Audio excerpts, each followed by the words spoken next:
నమస్తే. నేను మీ Teja. Micro finance mega దోపిడీ.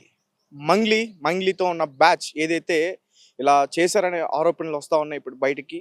అయితే రోజుకొక కొత్త మలుపు తీసుకుంటా ఉంది. ఒకరోజు మంగ్లీ అని, ఇంకొక రోజు రమావత్ మధు అని, ఇంకో రోజు అడ్వకేట్ సుబ్బు అని, పూజారి నాగేశ్వరరావు అని, ఇలా చాలామంది పేర్లు అయితే ఇప్పటివరకు బయటకు వచ్చాయి. తాజాగా పంజాగుట్టకు సంబంధించిన సిఐ రామకృష్ణ ఇప్పుడంతా కూడా అతని మీద ఉంది మెయిన్ ఫోకస్. సో దీని గురించి మనం క్లియర్గా పూర్తి విషయాలన్నీ కూడా తెలుసుకునే ప్రయత్నం చేద్దాం. మనతో పాటు మాట్లాడడానికి హైకోర్టు అడ్వకేట్ ఉన్నారు, ఆయనతో మాట్లాడదాం. సార్ నమస్తే.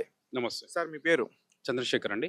రైట్. చంద్రశేఖర్ గారు చెప్పండి, ఒక పోలీస్ స్టేషన్కి ఒక అడ్వకేట్ బాధితుల్ని తీసుకుని ఫిర్యాదు చేయడం వెళ్ళినప్పుడు వాళ్ళు బ్రీత్ ఎనలైజర్ చేయడం తప్పు అని చెప్పేసి ఇప్పుడు మీ అడ్వకేట్స్ అందరూ కూడా సీరియస్ అవుతున్నారు. సో మొత్తానికి దీనిపైన జడ్జిమెంట్ కూడా వచ్చినట్టుంది. ఎట్లా రెస్పాండ్ అవుతారు సార్? ఇంకా జడ్జిమెంట్ రాలేదండి. మేము హైకోర్టులో వేయడం జరిగింది. ఏదైతే సిఐ గారు చేసిన ప్రవర్తన, ఏదైతే అడ్వకేట్ సుబ్బు గారి పైన ఏదైతే అవమానించారో, బ్రీత్ అనలైజర్ పెట్టి మీరు ఊదండి ఊదండి అని చెప్పి అన్నారో, దానిపైన ఏదైతే ఇన్సల్ట్ జరిగిందో అడ్వకేట్ సుబ్బుకి, దానిపైన మేము తీవ్రంగా అడ్వకేట్స్ అసోసియేషన్ తరపున మేము తీవ్రంగా ఖండిస్తున్నాము. ఆ ఇన్సల్ట్ అనేది ఓన్లీ అడ్వకేట్ సుబ్బుకి కాదండి, ఓవరాల్ అడ్వకేట్ ఫ్రెటర్నిటీకి జరిగింది కాబట్టి మేము తీవ్రంగా ఖండిస్తున్నాం. ఆ విషయంలో సపోర్ట్ చేస్తున్నాం మేము అడ్వకేట్ సుబ్బుకి. అదే కాకుండా మేము హైకోర్టులో కూడా రిట్ వేయడం జరిగింది.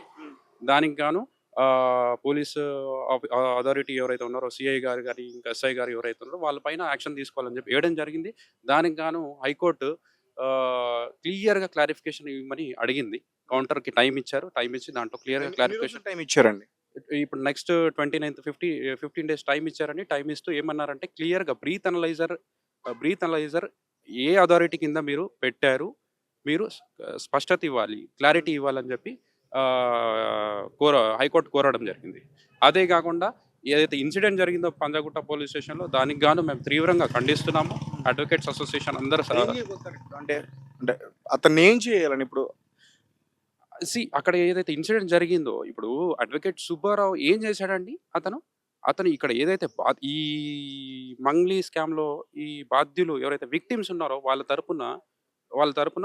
తరపున నిలబడ్డందుకు అతనికి ఏదైతే గిఫ్ట్ అంటారా, లేదంటే అతనే ఒక బాధ్యుడయ్యాడు. బాధ్యుల కోసం నిలబడమే అతని తప్ప, అడ్వకేట్ సుబ్బారావు బాధ్యుల కోసం నిలబడమే తప్ప అతనే ఒక బాధ్యుడయ్యాడు. బ్రీత్ అనలైజర్ పెట్టడం ఏంటి, ఇదంతా అసలు చాలా బాధ అనిపిస్తుంది. ఇంకోటి ఏంటంటే, తెలంగాణ స్టేట్ ఏదైతే అడ్వకేట్ ప్రొటెక్షన్ యాక్ట్ అని చెప్పి రీసెంట్గా బిల్ పాస్ చేసింది, మీకు కూడా ఐడియా ఉండి ఉంటుంది. ఆ బిల్ పాస్ చేసిన తర్వాత ఫస్ట్ ఇన్సిడెంట్ అండి, ఒక అడ్వకేట్ని ఇన్సల్ట్ చేయడం అనేది ఫస్ట్ ఇన్సిడెంట్. చాలా బాధ అనిపిస్తుంది. అదే కాకుండా తీవ్రంగా వాళ్ళపైన సిఐ గారు కానీ, ఎస్ఐ గారి పైన యాక్షన్ తీసుకోవాలని చెప్పి మేము రిట్ ఫైల్ చేయడం జరిగింది. దానికన్నా మేము ఫుల్ సపోర్ట్ చేస్తున్నాము.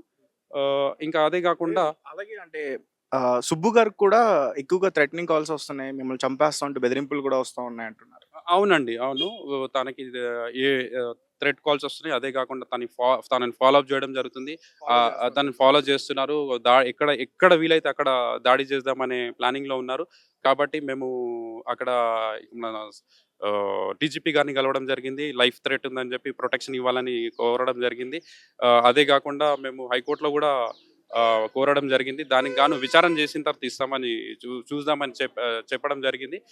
అయితే ఇదంతా ఏంటంటే, ఇక్కడ బాధ్యుల తరపున నిలబడమే అతను చేసిన పాపమా అనేది మెయిన్ థింగ్ అండి. ఎందుకంటే ఇక్కడ అతను ఒక న్యాయం చేద్దామని చెప్పి వెళ్తే అతన్ని ఇంత హరాస్ చేయడం, ఇంత పోలీస్ డిపార్ట్మెంట్ ఇంత హరాస్ చేయడం, ఇంత కోవర్షన్ చేయడం అనేది చాలా బాధ అనిపిస్తుంది.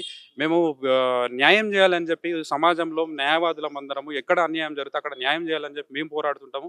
ఈ సంఘటన చూస్తుంటే, ఏదైతే జరిగిందో ఈ సంఘటన చూస్తుంటే బాధ అనిపిస్తుంది.